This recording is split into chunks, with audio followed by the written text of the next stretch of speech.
Welcome to another movie plot and enjoy the memories. A radio broadcast calls out over the wasteland for all musicians to fight for the mantle of the new king of rock and roll.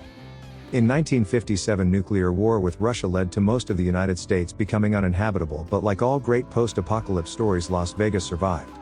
Elvis became the actual king of Vegas and defended it against Soviet attacks until over the years the Red Army has reduced to nothing more than a few gangs. 40 years later and the king's dead, so every opportunist in the country's on their way to the Nevada Badlands to take the throne for themselves. We begin with the sword-swinging, guitar-picking Buddy having an intentionally distorted fight sequence as tribute to old martial arts films. He protects an unnamed kid from a gang but isn't able to save his family in time, so the orphan decides to follow his savior to his gig in Vegas. Buddy tells the kid that the wasteland's no place for children and draws a line in the dirt saying that he'll slice his teddy bear in half if he crosses it.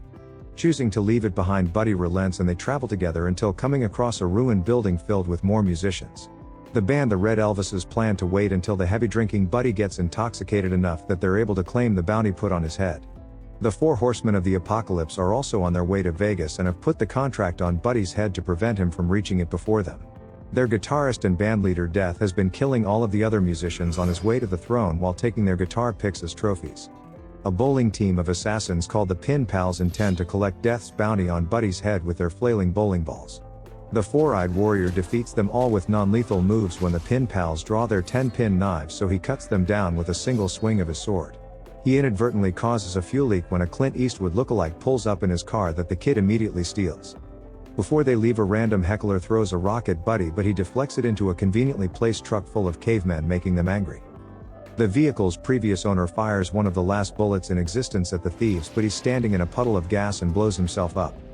The Red Elvises remain too scared to attack Buddy, so when Death arrives he kills the band and takes their fancy shoes for failing him. They then shoot the annoying boy with an arrow before sending him to hell, where he's made to eat spinach all day. Meanwhile, the cavemen are catapulting gumballs at the kid to try make him crash before trying to board them. Buddy smacks one away while the kid follows suit, impressing his unofficial guardian and escaping the raiders. The cavemen's car breaks down while the kid and Buddy reach the Nevada Badlands, where their own begins to overheat.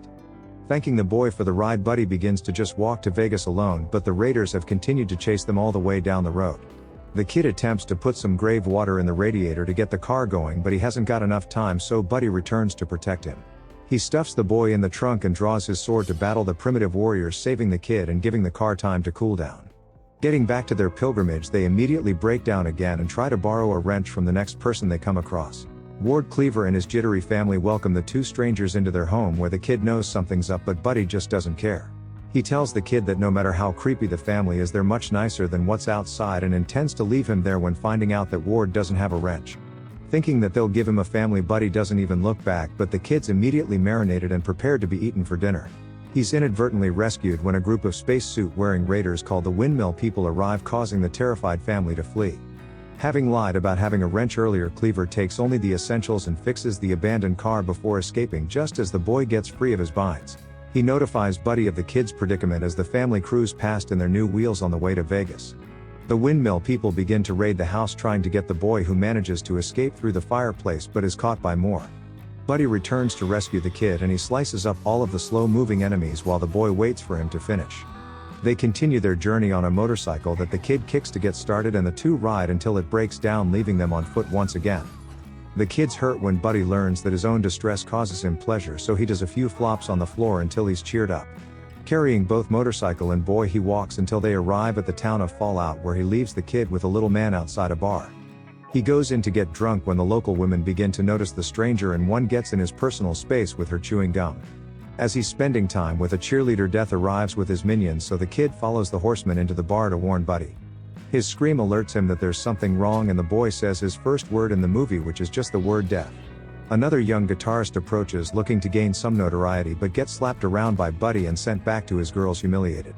Going to attack from behind, Death notices Buddy's affection for the kid and sees it as a weakness that he'll exploit to more easily defeat him later. Getting on the road again, Buddy's challenged by the young guitarist, who he refuses to fight but unintentionally kills in self-defense. Feeling guilty about it, he lays his sword down by the young warrior's body before walking away, but the kid returns it, still believing that Buddy will make a good king.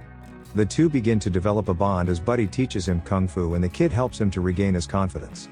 He sleeps close to his protector at night as he says that he's afraid of the spinach monster who drags children underground. Before they can make it to Vegas, they collapse in the desert and are caught up to by Death and his bandmates, who take the boy hostage. Death claims to only want Buddy's guitar and he'll let him live, but Buddy uses it to knock the archers away and runs away with the kid. He slides the boy and his guitar down a dune to safety and returns to battle the Horsemen, deflecting arrows as he approaches. One of them knocks his sword from his hand temporarily, but Buddy manages to regain it while catching all of the archer's arrows. Suddenly he hears the kid scream "Spinach Monster" and rushes to find he's been kidnapped by a group of mutants living underground.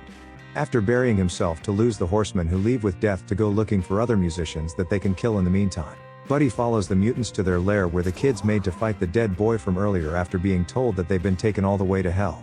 Trying hard to remember his training, the kid's unable to until his teacher gives him the further bit of encouragement he needs. He socks the other kid unconscious with one punch, getting him declared chosen by the mutants to be sacrificed to their windmill god. It's just a little light bulb on a stick that casually says it wants to eat the human, but Buddy springs up to beat all of the mutants. He rescues the kid from the spinach monster and they return to the surface, while the windmill god tells what's left of his servants that he's still hungry. With only a few miles left between them of Wasteland, the kid finds a bicycle and Buddy doubles him towards Sin City. They come across what little remains of the Cleaver family, as they've been blown off the road by the largest remaining force of Ruskies left in the US. The general says that his road's off limits and that the only music reaching Vegas is going to be folk music or polka, as he hates rock and roll. Buddy can't play the soft stuff and strums a rock chord, enraging the army that charges down the hill towards him. He gives the kid his guitar to continue on to Vegas without him telling him that he'll kill him if he gets a single scratch on it. Buddy takes off up the hill, cleaning up the Soviets like a tornado, buying the kid enough time to lug his heavy guitar down the road. The general reckons that they haven't had any bullets since the 50s and leaves his lieutenant named Tiger Claw to protect him while he runs away. Clearly untrained, he takes one strike from the martial artist and runs away himself as more reinforcements arrive in overwhelming numbers. They swarm Buddy from all sides and badly injure him during their grueling battle, but he still manages to take out all of the commies before he collapses. The kid doesn't make it very far before returning for his friend and alternating dragging the heavy Buddy and his gear down the road to their destination. With the city in sight, Buddy regains consciousness, but the Horsemen finally catch up to them and threaten to shoot the kid if Buddy doesn't accept Death's challenge. Saying that he's the only one to ever evade him, Death wants to engage Buddy in a guitar duel, so they battle by clashing their different styles of music. Buddy with his rock and roll and Death his heavy metal. Buddy proves to be the better guitarist, so Death orders his minions to shoot him. He avoids them, but the kid runs out with the sword trying to help, causing Buddy to take multiple arrows in the back while shielding him. With him seemingly dead, the kid swings the sword at the approaching minions until Buddy rises up, challenging Death to a sword fight. His minions and the kid just stand back, allowing it to happen as the two go back and forth trying to kill each other. Death mortally wounds Buddy, but when he's about to land the final blow, the kid steps out and spits on him, discovering his weakness to be water. He sprays him with his canteen, causing Death to melt in just one of the movie's many similarities to The Wizard of Oz.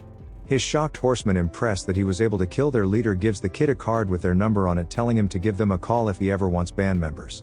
When Buddy dies, his body disappears, leaving behind his guitar and clothes that the kid elects to put on himself and continue the legacy of Buddy Holly.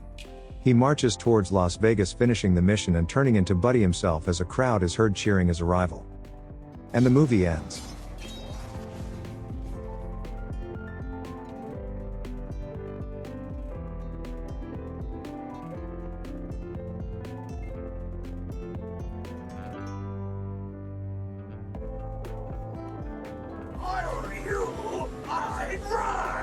If you were me, you'd be good looking.